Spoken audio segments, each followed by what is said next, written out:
Miss Jamila Tyson is back, and I'm so excited. It has been a hot minute, and thank you for being here today. We've got some good stuff we're going to talk about. I want to jump right in. You know, the last time we spoke, we were speaking about how emotional distress causes dis-ease. Do you remember that? I do. Yes. Mm-hmm. Powerful conversation. Yes, Yep. I feel like we could talk about that for hours. One thing, though, that I totally remember was towards the end of our conversation, I was going to give an example of something that I experienced, and I promised the audience that I would share that story. So I want to do that. And then if you have any similar situations, please feel free. Other than that, we are going to talk about the relationships we invest in and how this affects our health. So when I say relationships, I'm talking about romantic, friendships, family. You may not feel like you have a choice, but there's always a choice. But we'll jump into that. So last time Yes. we were talking about how emotional distress can cause dis-ease, quite literally. Yes. I knew somebody, I was very close to them. They had this lidocaine patch that existed on the lower right quadrant of their abdomen. And I had asked them about it and said, why do you wear that every day? Why do you put a fresh patch on every day? And they said that there's too much pain in that area. Post surgery, Mm. they experience so much pain that the lidocaine kind of numbs it out. So I asked, okay, well, how long ago was the surgery? And they said something like 3 years or more ago. And I was just like, what? Wait a minute. You've been Wow. wearing a lidocaine patch on your body in the same place for like 3 years plus? I thought they were going to say something like a week or two or maybe three, but we're talking Right. years. So it didn't surprise me when I got the call that in that exact same area of their body, cancer was found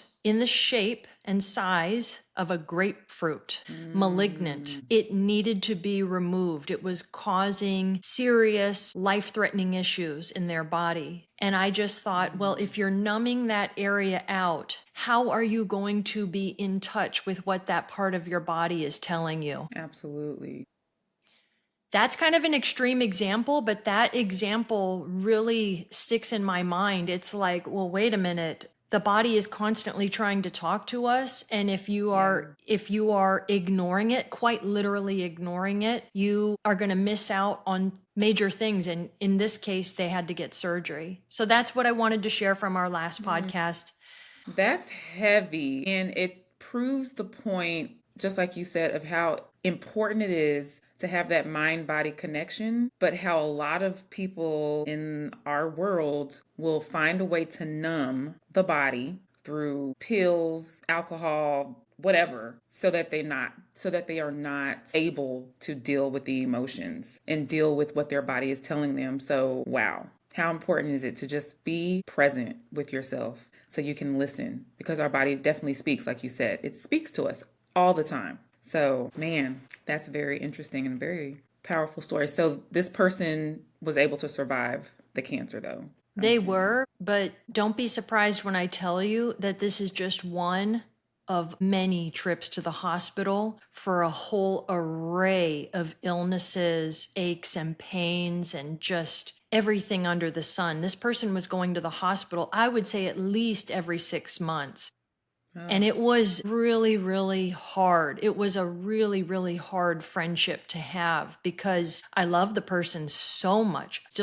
I still do to this day. But to see yeah. somebody clearly put their mind, mostly their mind, and then subsequently their body through this amount of distress, even though they're an incredibly lovely, lovely, loving person, Yeah. they still have a lot of stuff that is really unhealthy. It's hard. It's hard to just sit back and witness that because you can try and be a good influence all day long, especially like as a fellow health coach. I'm Yeah. like willing to provide my services for free and do everything in my power, but I can tell you that it was draining me.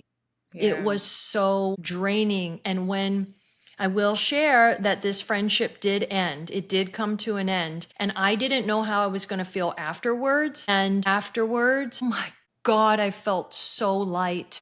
A weight lifted off of your shoulders. Literally, a weight just lifted off. And I was like, holy crap, I thought that I was going to really miss this person because there was so much loveliness to them as well. And Yeah. the truth is, I do miss those lovely parts. I do. But Yeah. the overwhelming feeling was just sheer heaviness. Yeah. Ooh, girl. And this really makes me think it goes back to the topic of today, relationships and how they truly can impact our health. Yeah. Because, like you said, if we can say all the right things, please don't do that. You should eat this. You should move your body like this. I'm telling you, if you put this in your body, it's going to harm you. But at the end of the day, everybody has to make their own choice. And I think that also I've experienced wanting to help somebody so bad and they don't want the help, or they say they want the help, but their actions are not showing that they want the help. And then that becomes frustration on my end. But at the same time, have you heard the Mel Robbins? Girl, in my kitchen, I have a sign that says, let them. I'm going to go get it right now. But yes, it's up. Girl, I needed to hear that. I haven't read the book yet, but I heard a snippet from her podcast and then I watched the whole podcast. And you know it. She's just like, at the end of the day, let them. If they don't want to do that, let them. Because you're going to stress yourself out. And so I had to come to a point in all of my relationships. I'm still a work in progress. But it's just like, I will tell you, this is what I believe is going to be helpful based on research, based on experience. But if you don't want it, let them. Because it's going to stress me the hell out if I keep pushing and pushing. And then I've also recognized that it can cause you, as somebody who wants to live a healthy lifestyle, and you have a relationship and they don't, it can cause you to have resentment also for that person. Let me ask you this. At what point in that relationship, when you're giving out all this good, free, mind you, advice, because you do this for a living, at what point do you say, like, enough is enough, let them? I think that comes to a point of your own emotional healing, your own understanding of enough is enough. And it takes time for everybody. Everybody is different. There's some people who at the first sign of it, they're like, nope, I'm out. And then there's some people, like, I think I'm the type of person, so a little bit of background, I was married for almost 20 years. Before I got married, I was that girl. If I was in a relationship, I was committed. I was loyal. Like I was in long-term relationships in high school. And so I am a little bit slower than most people when it comes to when to cut it. But I'm learning through, like, now I'm in my 40s. I'm like, playtime is over. I don't have time for games anymore. That at the end of the day, I have allowed so many things to stress me out unnecessarily. So if I can take a step back and just say, you know what, let them. I'm not going to stress out anymore. So for me, it was a little bit different. It took me some time to get there, but I think a lot of us in our 40s are just over it. We're like, I've been there, done that. I've learned a lot. I'm not trying to just keep pressing and pressing. So I don't know if there's a set time limit. I think it depends on the person. But I will say the sooner the better to let people be them. And when you can let people be who they are, you can determine, am I going to tolerate this? Is this behavior okay for me? You do what you want, but is it okay for me and my health and my lifestyle? And if it is, and you can deal with it, perfect. But if you recognize that you can't, then I think it's okay to release it. That's your choice and your absolute will to do that. So yeah, that's kind of my thoughts on it. It sounds like what you're saying is that this is a personal choice. Everybody's different in that way. And some people are like, yep, not going to deal with that. No. And then other people like yourself, historically, you're a little bit slower. So you'll stick around longer. And now that you're in your 40s, and as a woman who's also in her 40s, I can relate. We don't have time for that. It's not only like we don't have time for that, but we don't have the patience nor the desire to continue investing in something or someone who is either not reciprocating, not taking the advice, or draining us, any number of things. Do you find, Jamila, that now you're getting older, you're getting wiser, you have a lot more experiences, that you are kind of saying like, yeah, no, quicker? Absolutely. It took me a little while to get here. I'm not gonna lie, but you have to set boundaries. And it goes back to like when I've got like, both of us get our blood work done and we get biomarkers. And I talk heavily about how stress impacts the body. And I remember there was a time when I got so stressed. I mean, so stressed that I felt it in my physical body. And I was like, and in that moment, I said, Jamila, it is not worth you allowing any person to stress you out like this to where you can feel it physically in your body. And then I started thinking, how's this impacting my blood work? How's this going to impact my biomarkers? How is this going to impact like my overall health if it continues and continues and continues and you have this consistent pattern where you're trying to, whatever it is, if it's a friendship and you're just trying to help them and they are sucking the life out of you, like how long do you want to continue that relationship to the point of, is it to the point of your own health? Or is it you say, I love you, but I'm going to love you from a distance because my health is too important. I care about my quality of life. And so I don't think I answered your question. I kind of went all over the place, but No, you did. You did. But what I'm hearing you say is that there was something that happened in your life or someone perhaps you were dealing with, and they were quite literally causing you like physical distress. And it was acute at the time. But then you thought, well, wait a minute, if I continue to let this go on, acuteness will become chronic. And that's what I'm hearing you say. And it sounded like you realized you don't want that because, as we both know, as health coaches, chronic stress causes long-term issues in the body. And maybe some things are reversible, but it's just so much harder to work on and to heal. And the thing is, I know that we're similar in that we're not only trying to stay at homeostasis. We're trying to elevate. We're trying to be healthier. We're trying to continue to grow. And so we don't have time for chronic stress or diseases that are chronic. Absolutely. And I'm sure we can relate in this too. I've dealt with clients, and we talked about this before, who have an autoimmune disease. Now, this isn't for everybody, but I will tell you 96%.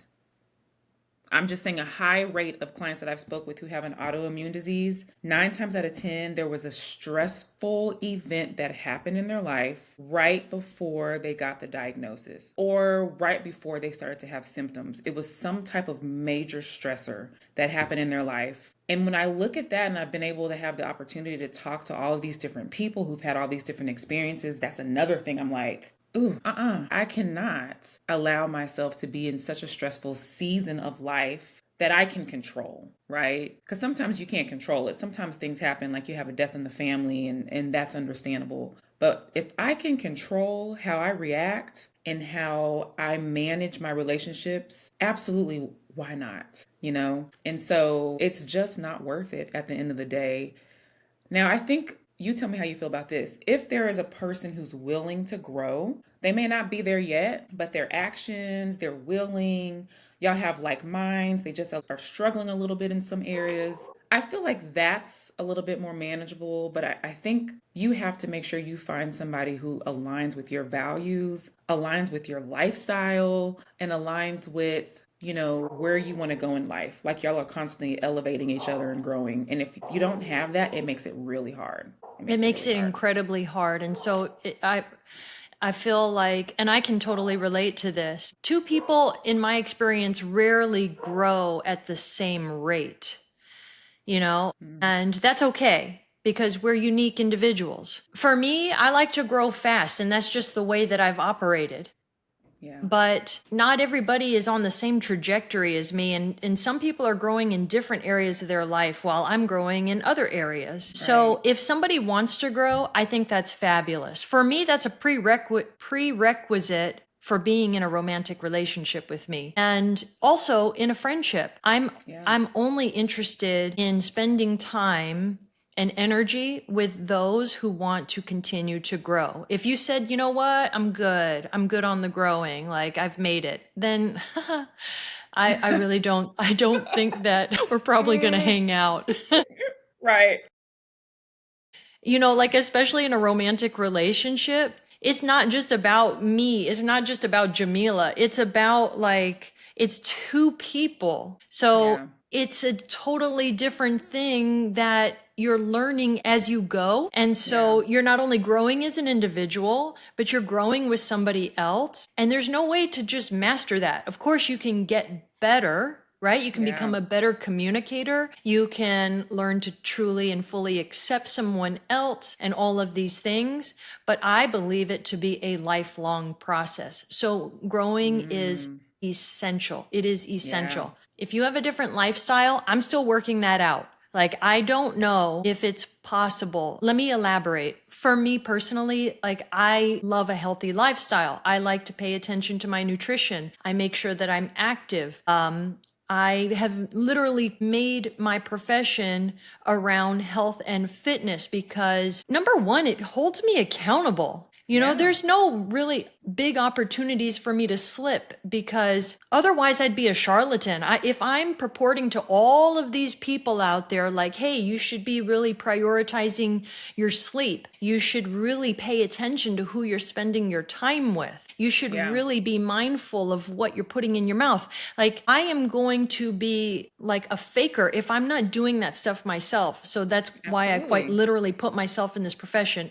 I'm also terribly interested in it. So that was a Yeah. very long-winded answer to your question. I'm still figuring it out. And what is working for me now is literally taking it day by day because I'm not a fortune Mm, teller. I don't know what's going to happen, but I will say this. I was on set recently with some lovely, lovely people, and they kept yeah. saying to me, Kat, just say yes. Just say yes. Mm, And it just felt right. In my gut yeah. said, Kat, go ahead and receive that advice. That's good advice. Put yourself out Yeah. there, start saying yes more, unless it's something that like you feel in your gut where you should absolutely not say yes. But I want to stretch Yes. myself. I want to challenge myself. Yes. So I love that. And thank you for sharing that story. Like you told me this last week and it resonated with me so much. And after that moment happened, I started to get like calls and DMs to do stuff too.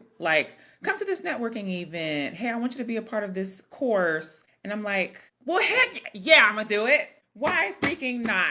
But Good for it's, you. you really inspired me in that because sometimes you get, well, for me personally, I'm like, I have a lot of stuff on my plate. I don't think I can do it right now, or I'll make an excuse. But I'm like, to your point, say yes. And also, if it feels like a lot, then it's okay to say no. But I think it's important in this season for me to learn to say yes more to opportunities. Otherwise, I think I might miss out Yeah. if I don't. And also, on the relationship side of that, you have to, like your friendships, even a romantic relationship, family, it's important that you're able to share these things and they support you. Mm-hmm. And if you find that there's pushback or, I don't think you should do that, then that's also something for you to think about like, maybe I'm not going to tell this person anymore. Like, how many amazing opportunities are coming my way, or maybe I need to distance myself because support is just as important as, having alignment with, certain things. So I think that's really important because oftentimes if you're not getting the support, then you start to feel discouraged, or you question yourself, or you doubt, or you're like, maybe I shouldn't do that. And we don't have time for that either. We need people around us who are supportive, who are positive, who are encouraging, uplifting. So I think that is very important. So I am It's saying totally yes more. important. Good for you. We're both Yes, saying yes. I both feel saying like yes. To piggyback on your thoughts on support, I feel like the best people to surround yourself with are the ones who are clapping for you and cheering you on when you succeed. You want those people in your corner when you're Yeah. doing well, and you want them there when you're not doing well, and they're there to lift you up. They're there to support you no matter what. The folks Yeah. who cannot be happy for you when you are growing and you are excelling, and you can feel that it's not that, it's something else. It's almost like a questioning, or it has like a just a tinge of negativity or criticism or something like that. Really pay attention Mm-hmm. to it. Really pay attention to it, Yeah. because that's not your stuff, that's theirs, and that needs to be looked at. Yes. That's a good point. You got to pay attention to it because it can be very subtle sometimes, Mm-hmm. especially in the beginning. I've had friendships who have told, not who've had, I've had bad situations with, but I had a friend who was going through a similar, where it's so subtle that if you have those rose colored glasses on, you're going to ignore it. And so I think it's super important to pay attention to little things, like if you're excited about something and they're like, why are you excited? It's not even that, what is that? Or, just like really downgrading like your excitement or whatever. That's something to pay attention to, because sometimes Absolutely. people can say things, but then the rest of it seems like a fairy tale. Like the rest of it seems beautiful. Oh, they're so great. They're so amazing.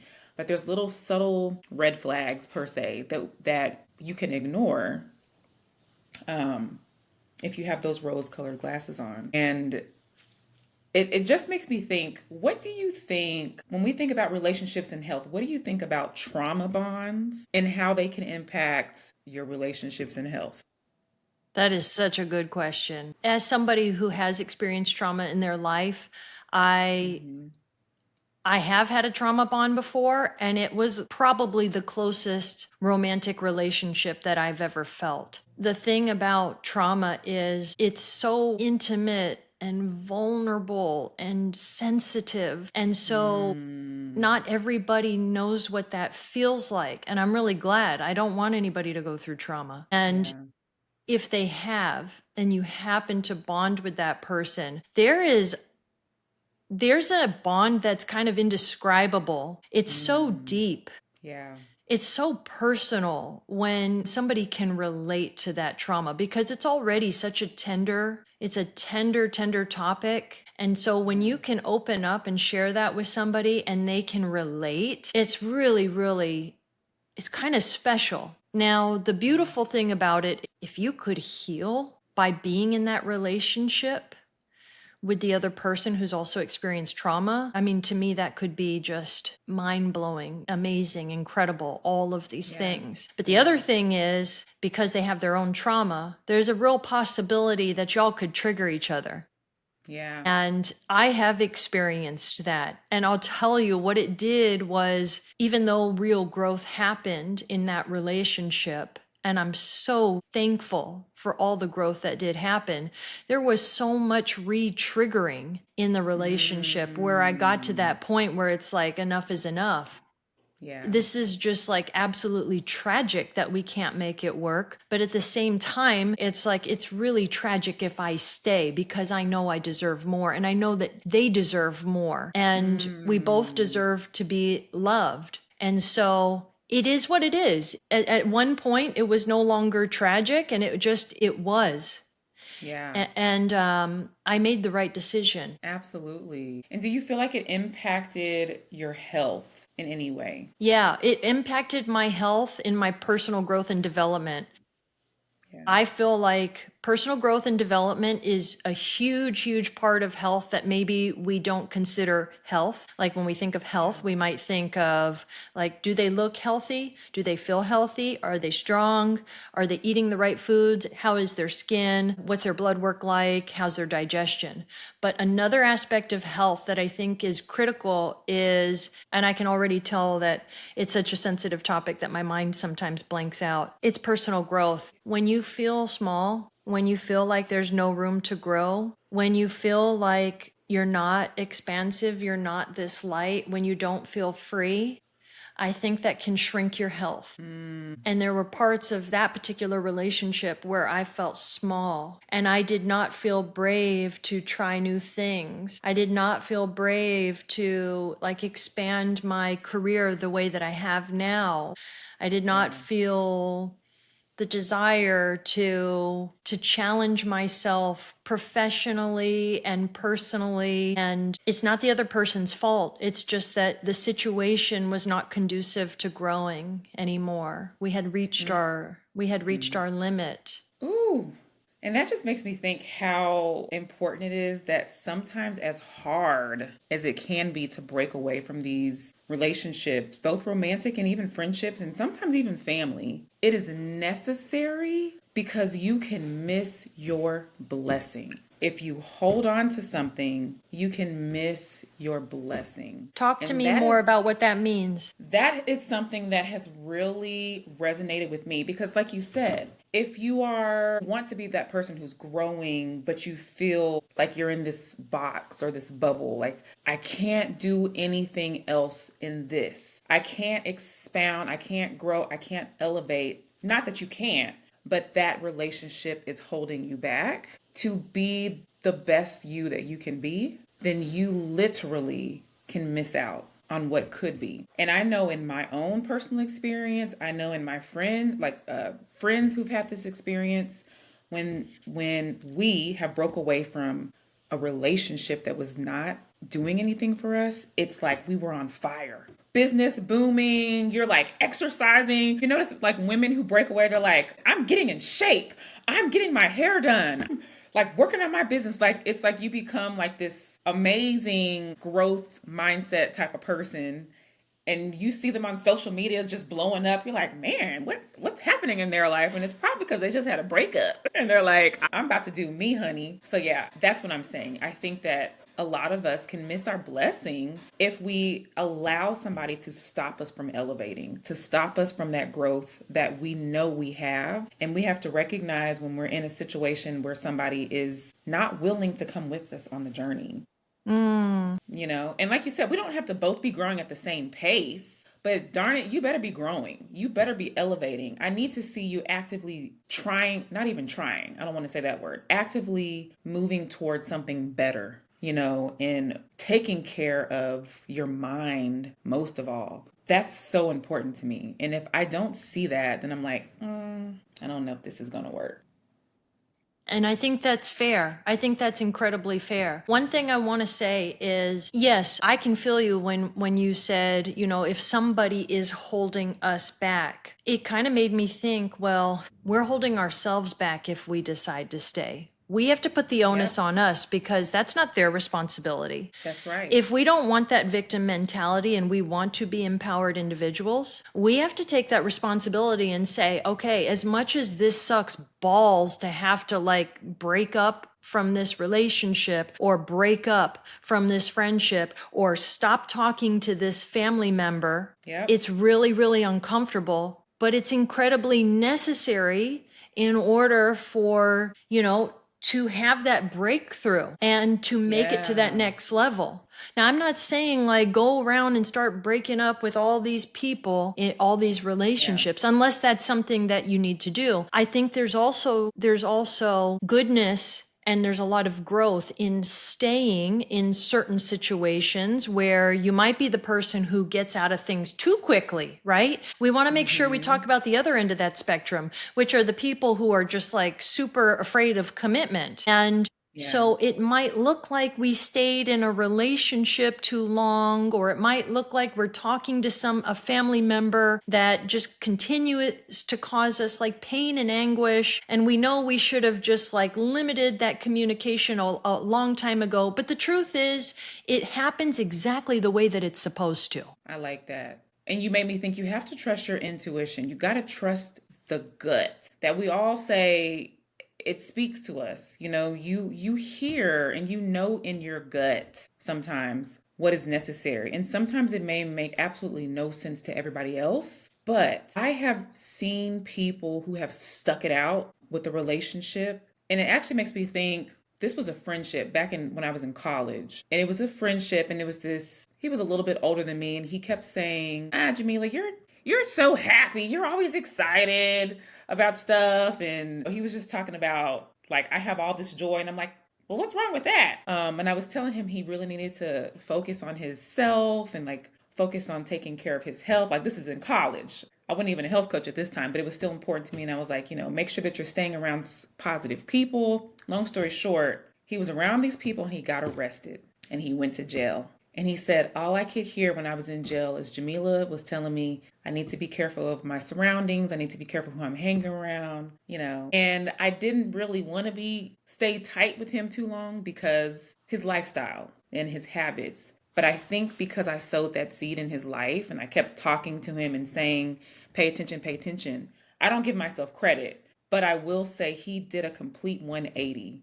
That jail experience for him was what triggered, dang, I need to change my circle. I need to change my lifestyle. I need to change, the way I'm thinking. I haven't talked to him in 20 plus years. I hope he's still doing well. But it was so encouraging to hear that sometimes you do got to stick with people who you see, I know you're going to get it. You're going to get it. I'm going to at least tell you, I'm going to sow the seed, but it's up to you to water it, right? There you go. I like that. Yeah.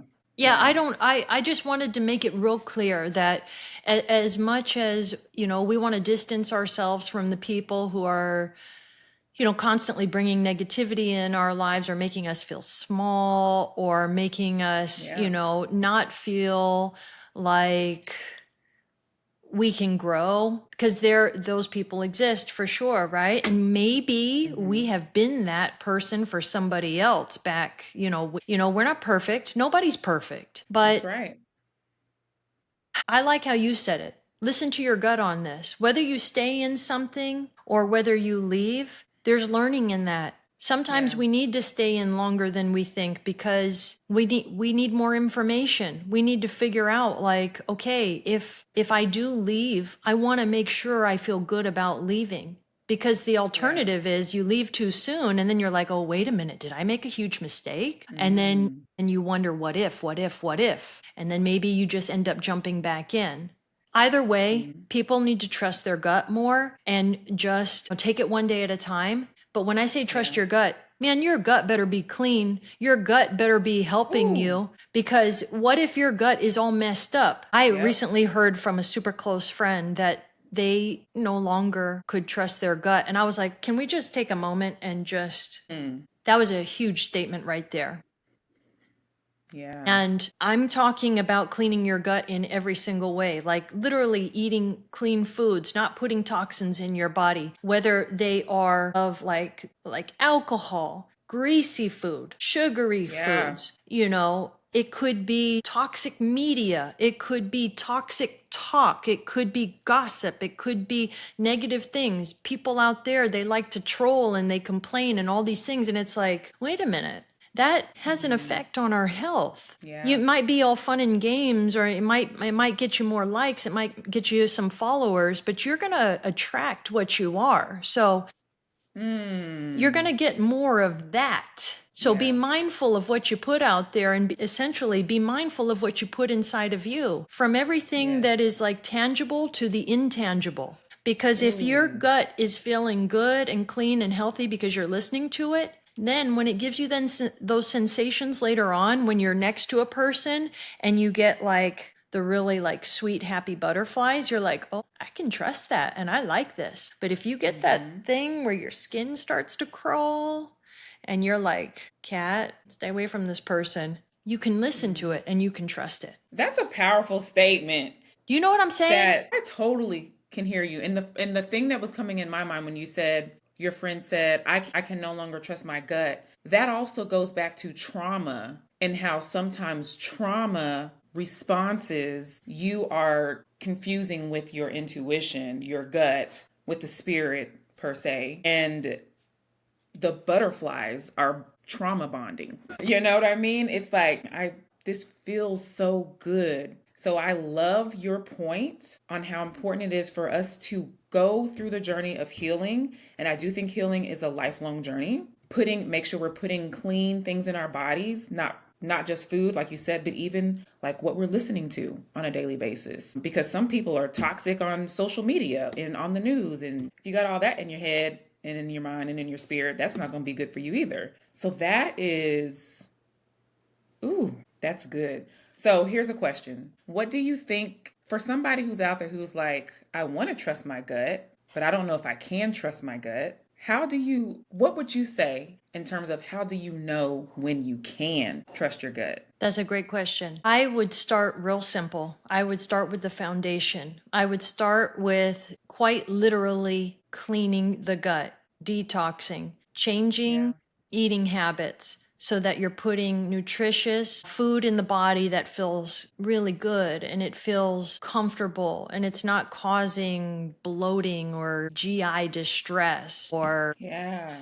skin issues. Start paying attention to cleaning up the gut, whether it's like an elimination diet just for a little while where you start to figure out what kind of food sensitivities you may or may not have. That might be a really good place to start because it's not going too deep. It's just asking you to slow down and pay attention more. And then if you Yeah. can get through that, then we can go deeper and then we can start to, get in tune with the different physiological sensations we feel in the body, like heaviness in the chest, or pitter patters of the heart, or skin crawling, or increased heart rate, or sweating, or flushing. All of these different physiological sensations indicate something that you're feeling. Absolutely. But I feel like as a health coach, I would start with literally cleansing the gut. And then I would say to that person, I would highly recommend that you get a good therapist and you start to dig into this stuff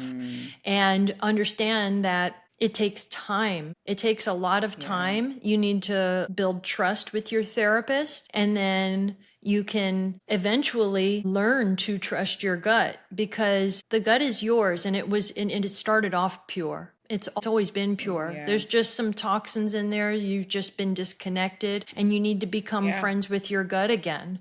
And maybe even something as simple as saying like, I want to trust my gut. Maybe we just Yes. put that out into the universe. I want to trust my gut. Yeah. And we say that over and over and over again. Watch that connection between you and your gut start to happen. That relationship, that Absolutely. friendship start to flourish. I think you'll get there quicker. Absolutely. I love that. I was thinking too, affirming. I trust my gut and my intuition. Yes. I might say, like, I trust my spirit. I trust the spirit. And I think also a question that I might ask myself, or I've even asked myself in other situations, is if this was my best friend, what would I tell her? Because sometimes we have to take ourselves outside of us because, Yes. we can be like, no, it's okay. No, it's good. But if this was my best friend, what would I tell her? And that sometimes helps me to switch off Jamila, and I'm like, yeah, I wouldn't want my friend to be in that, or or vice versa. That's great. I never thought of it that way. I like that a lot. Yeah, yeah, it helps you kind of step out of yourself. So yeah, this is so good, I girl. wonder if there's one question I want to ask you since we're talking about all the different relationships we decide to invest in Yeah. and how they can affect our health. Are there any relationships in your life currently that are affecting your health in a negative way, or do you feel that you have remedied that? Your life is set up where you're good on that. You know what? I feel like I have gotten to a place in my life where nobody can stop me from taking care of me. And it's interesting. Like, I can be in environments I don't necessarily choose to, but if I've been in environments like going to a bar or something, or, we talked about this before too, having these corporate meetings, and sometimes they're like, everybody, let's have wine. I am that girl who's like, no thanks, I'm good. And even if people are like, come on, Jamila, just have a shot. Come on, come on. I'm like, no, I'm okay. I'm good. I'm totally fine. I just have no desire to not take care of myself. So I think to answer your question, there have been relationships where I am like, I need to take a step back because it's stressing me out. That has definitely been present. But in terms of taking care of my overall health, waking up in the morning, having my morning routine, doing my exercise, eating what I need to eat, not consuming alcohol because that's just my desire, to each his own, things like that. Nothing can stop me on that except me. But the stress, that is definitely something where I've said, I'm not going to stress out anymore. And even if have a conversation with this person, I'm like, okay, really? Like, I'm just like, I'm not going to stress about it at all. It Like, my sounds voice like is you're saying calm. let them. Let them. If that's what you want to do, okay. And they may come across like you're being so nonchalant. Well, okay. Well, I that's just get to that it point. almost sounds like they're in stress and they want you to join them. Yeah. And you're like not interested in joining you, in Yeah. that stressful area. So, okay, that was in regards to romantic relationships, the friendships, family. But what about your Hmm. clients, people that you're getting paid to work with? What about when they put their stress on you? What about when they're negative and they're just complaining, or you can hear the excuses? And Ooh. what do you do about that? Because now there's money involved and now this is your profession. Yeah. I will be honest, that has been a hard one because my personality is naturally I want to be kind, I'm non-confrontational, I don't want anybody to feel like I was being mean. But you learn as an entrepreneur and as somebody who cares about health that you have to set boundaries. You have to set boundaries. And there was a specific lady I was working with, and the whole call had nothing to do with health and wellness. It was like two times this happened. It was just, she was crying and venting about her family life. And at first I was like, okay, we can talk about this because stress management is a part of what I do. Let's talk about it. But it turned into, I'm your therapist. And I had to set a solid boundary. And it was the hardest thing I ever did, Kat, to be How honest did with you you. I do just it? like, Tell me. so the last call that we were on, she told me the whole story about what went down between her and her mom and all the negative stuff. And I could just feel like you're talking about the body connection, my head, like my heart and the heaviness. It was just a lot that she was putting on me. And she kind of just talk, and I didn't really have an opportunity to talk. So I said, excuse me, excuse me. I said, thank you so much. If I can remember exactly, I basically said, thank you so much for sharing that with me. I really appreciate that. I said, however, all these things that we're talking about, I'm going to recommend a therapist for you because I think that's going to be the better option. I am your health coach and I'm here to help you set up like your nutrition and your fitness, and we can talk through stress management. But these things we're not getting anywhere by just having a vent session. And it kind of threw her off guard. I know she was like, oh, well, I'm sorry. But I didn't set the boundary in the beginning.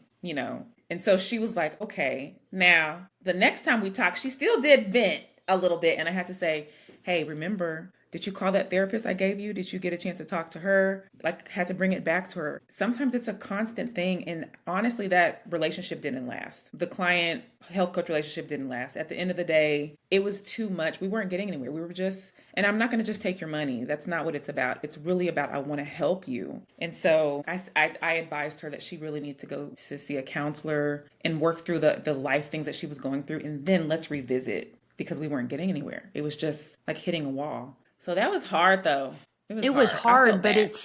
it sounds like it had such an appropriate ending, and you did Yeah. ultimately come to that healthy conclusion where it was like, okay, boundaries need to be established. I may have not made the boundaries clear right from the get-go, but I will moving forward. But what I can do Yeah. now is I can set those boundaries. Basically, I need to stay in my lane as a health coach and let the therapist do the therapizing or whatever, let Yep. them do it.